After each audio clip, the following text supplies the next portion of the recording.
all, my name is Krishnak and welcome to my YouTube channel. Today in this particular video, I'm going to discuss about the step-by-step learning plan towards data science in 2020.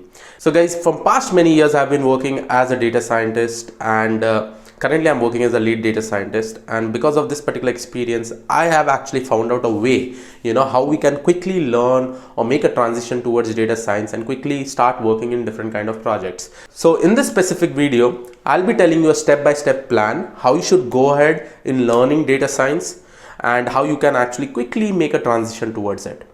So first of all, before I start this, guys, understand for any technology, you need one programming language to learn. Now, similarly in data science, you can select some programming languages.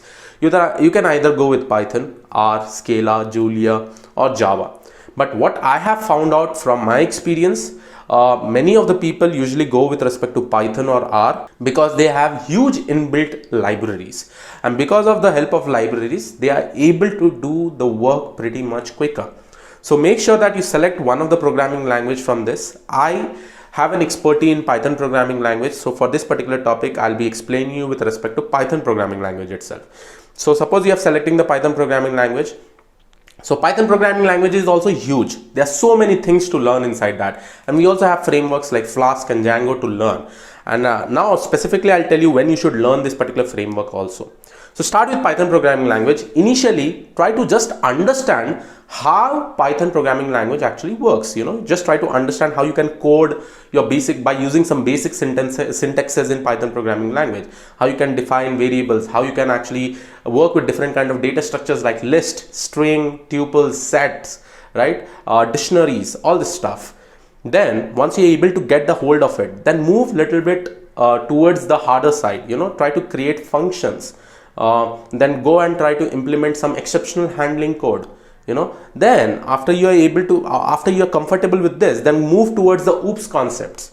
Now when you are pretty much familiar with all these particular concepts, then you can directly go and learn some libraries. Like the first library that I would suggest you to learn is NumPy. NumPy can be a very handy libraries in terms of machine learning, deep learning, whenever you are working over there, because NumPy actually helps you to create arrays. And NumPy has the bindings of C++ libraries, so it is pretty much fast.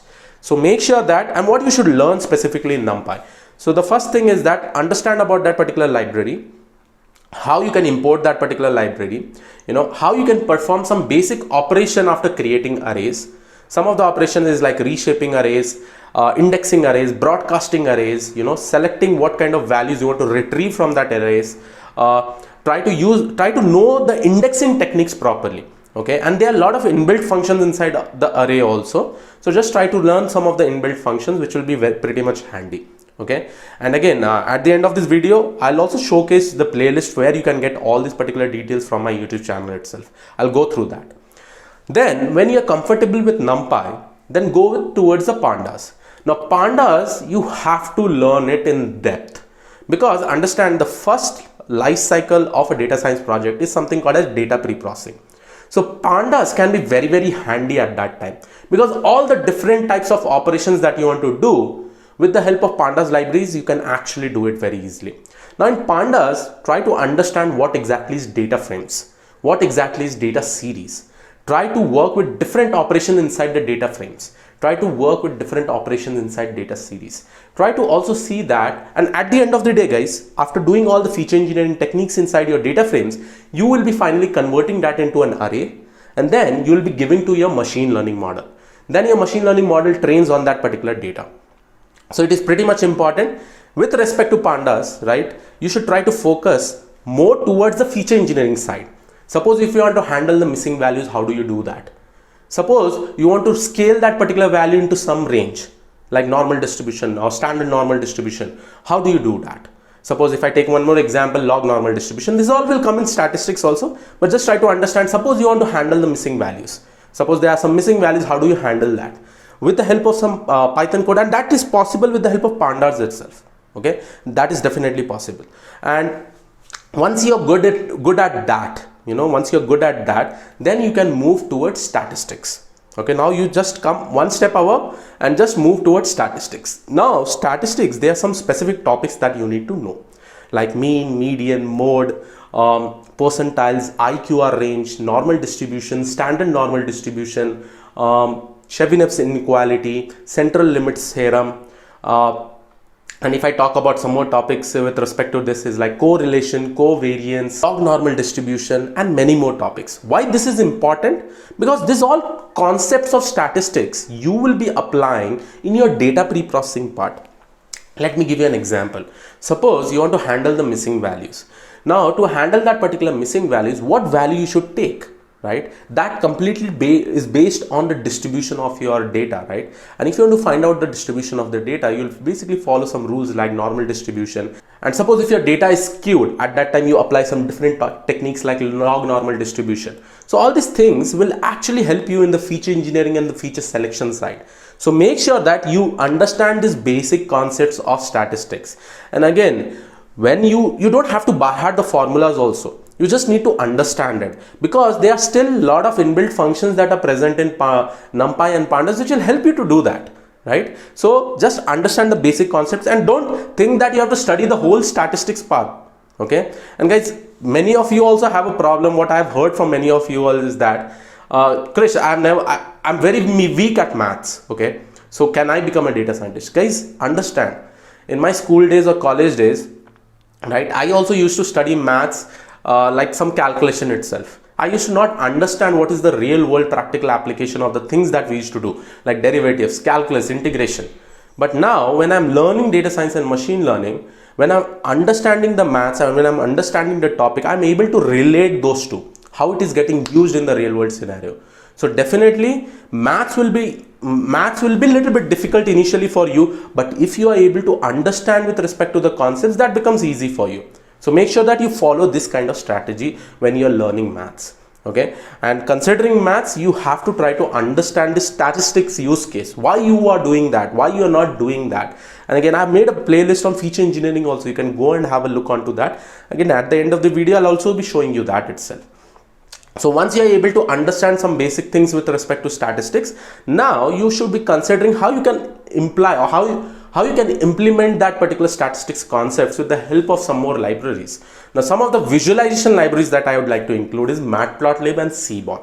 Seaborn is a very good library, guys, with respect to statistical analysis on the data.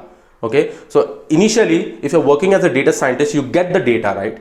Now, when you get that specific data, you do a lot of statistical analysis on that particular data. You try to find out what is good, what is bad in that. You try to find out some conclusions from that particular data. So for that, you use some visualization stuffs like Seaborn, right? And in Seaborn, you have a lot of inbuilt functions like pair plot, count plot, correlation, histograms. With respect to the histogram, you try to draw the probability density functions, many more things. Right? So this Seaborn actually helps you to understand how the data is actually distributed, considering your mean, variance, standard deviation, and other concepts from that. Okay, so once you are able to do that, once you are able to get that particular information, your feature engineering will be very, very, very easy. Apart from feature engineering, your feature selection, that basically means from suppose if you have a data set of 100 features, which feature are more important, right? From that also you'll be able to retrieve that. So this is what you should focus on, right? Now, once you are good at all these particular libraries, now is the task that you should specify. You should be much more confident in solving any machine learning project. But before solving machine learning projects, you should try your hands on some exploratory data analysis stuff. Now, what is exploratory data analysis? I've given you your data set. Try to find out as much as information from that particular data set, and that is what is exploratory data analysis, which is also called as EDA. Okay, try to take different types of data set, try to find out how many continuous variables are there, how many discrete variables are there, how many category variables are there, how do you solve that particular category variable is one part that comes in feature engineering. Okay, I have applied a simple rule in my learnings, guys. Okay, suppose I have a continuous variable. I found out every other ways what I should do in order to handle that category variable or a continuous variable or a discrete variable. Okay, just try to work in that specific way. Suppose if you are given a category variable, what is the best purpose, what is the best way that I should handle so that I'll be able to implement my machine learning projects. Suppose I have some missing values inside one feature. How do I handle that? So this is what is done in exploratory data analysis. right? How do I scale down my data? Scaling down your data is very, very important. Suppose if you have some data which is in the form of normal distribution, okay, there are two ways how you can scale down. One is called as min-max scaler, standard scaler. When should you apply some standard scaling technique? When should you apply min-max scaling technique? When should you apply log normal scaling technique? All these things you should understand. Okay, when you are able to understand, that is the point where you're good at exploratory data analysis. And always make the habit, guys, whenever you're doing some data exploration, you should also write down your output results, what you have observed from that, because that is a very good habit. Tomorrow, if you have developed a model, deployed it in the production, okay, and suppose suddenly your production did not give a good result, then suddenly your manager will come and ask, what are the kind of observation that you have made from the analysis that you have actually done? Suppose if those observations are not written, then it may be a problem for you all. Okay. Now, when you are able to complete this EDA, and make sure that you also use all this stuff of normalization like min-max scaler, standard scaler by using a sklearn library. It is a very good open source library for machine learning techniques, data pre-processing techniques that we basically have. Then you move towards understanding machine learning algorithms. The best way to learn machine learning algorithm is, guys, try to understand the maths first. Okay, theoretical maths part, you need to understand that. You cannot skip that. Okay, try to understand the theoretical concept. Then move towards implementing that with the help of a scaler. Once you are able to do that, then try to see how you can do a hyperparameter tuning. How you can actually play with different parameters that are present inside that particular algorithm. Okay, and make sure, guys, you learn each and every algorithm. There are around 15 to 20 algorithms that you should specifically learn. I'll just name some of them: linear regression, lasso regression, ridge regression, logistic regression, decision tree regression and classifier, right? Random forest regression and classifier, AdaBoost regression classifier, XGBoost regression and classifier.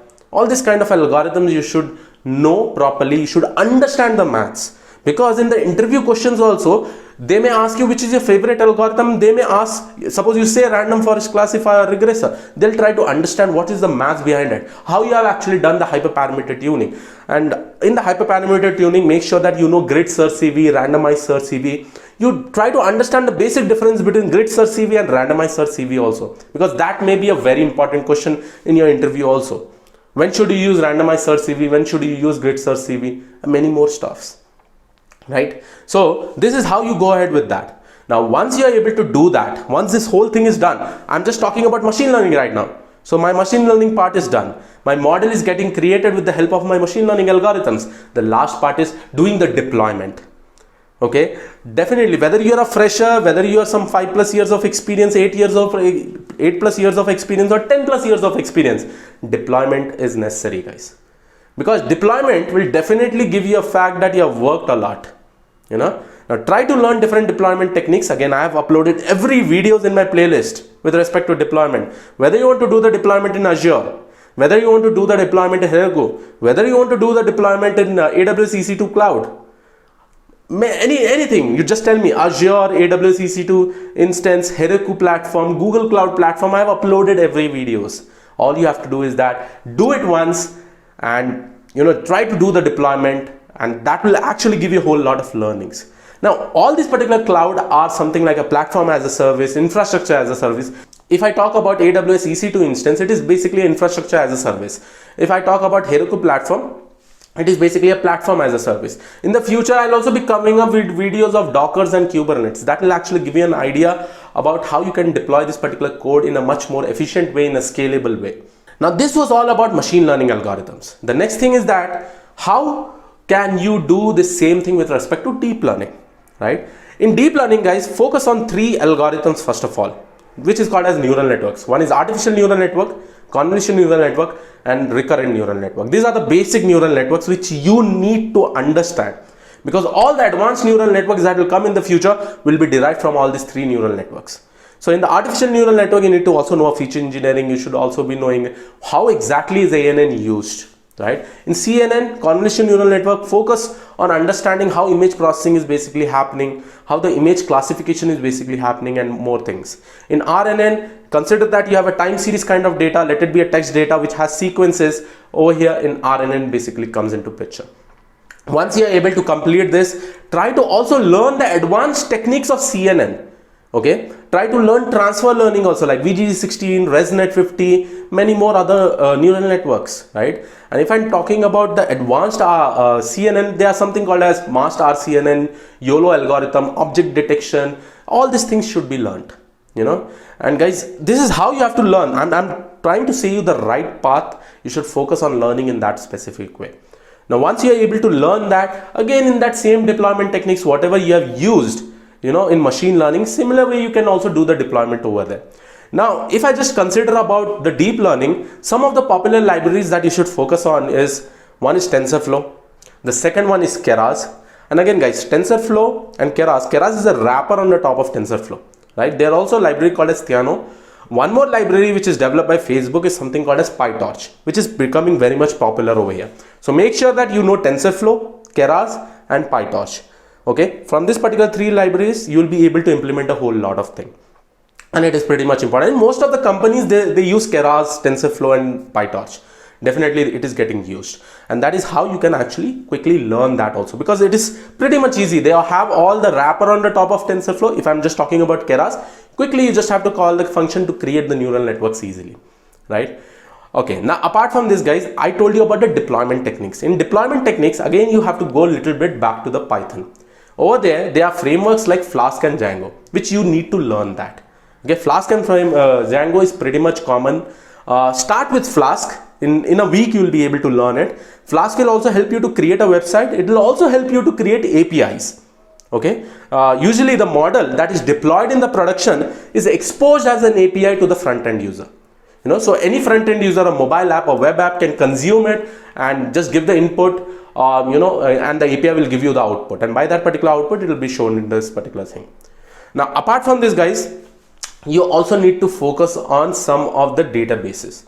Now first database I'd like to say is SQL database, because sometimes what will happen is that whenever you're working industrial in the real world project, right, at that time you'll be picking up data from the databases. Let it be a big data, some other kind of databases, right? So at that time you need to have some knowledge of that kind of structured data.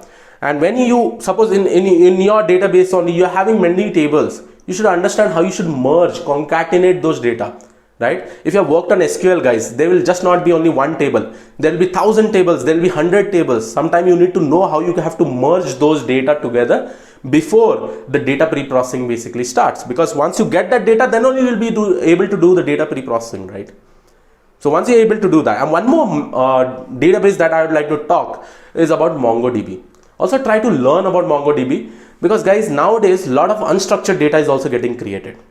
Now when you have a lot of unstructured data, it may be a semi-structured in the JSON file, in the JSON format. JSON format is basically a semi-structured data, and sometimes you may also have images, audio files, this kind of data.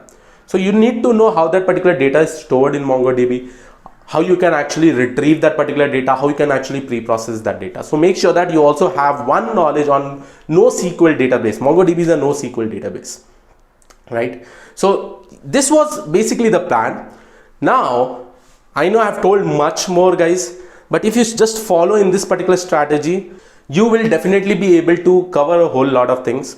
Finally, also have some knowledge on some of the visualization tools. Nowadays there are a whole lot of visualization tools like Power BI, Tableau, ClickSense. And if you don't know guys, I've already started a playlist on ClickSense, which you can actually follow and learn a lot of things from them. So yes, this was in short about this whole thing.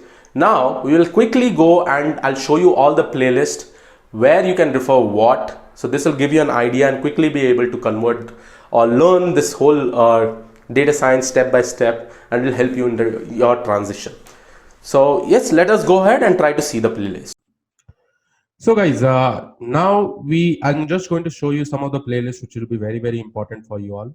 Now, first of all, you need to just go into YouTube and search for Krishnak, and then after clicking my channel, here is my channel over here. You can see all you have to do is that go to the playlist section. Now here you can see a lot of playlists has been created. One is data visualization tutorial, which I have recently started with the help of ClickSense, and then this is for the members, which is the live projects that is going on. And apart from that, you have the complete machine learning playlist. Here I've included Python, all the tutorials in Python. Apart from that, all the machine learning algorithms, and some of the machine learning algorithms I'm going to upload also.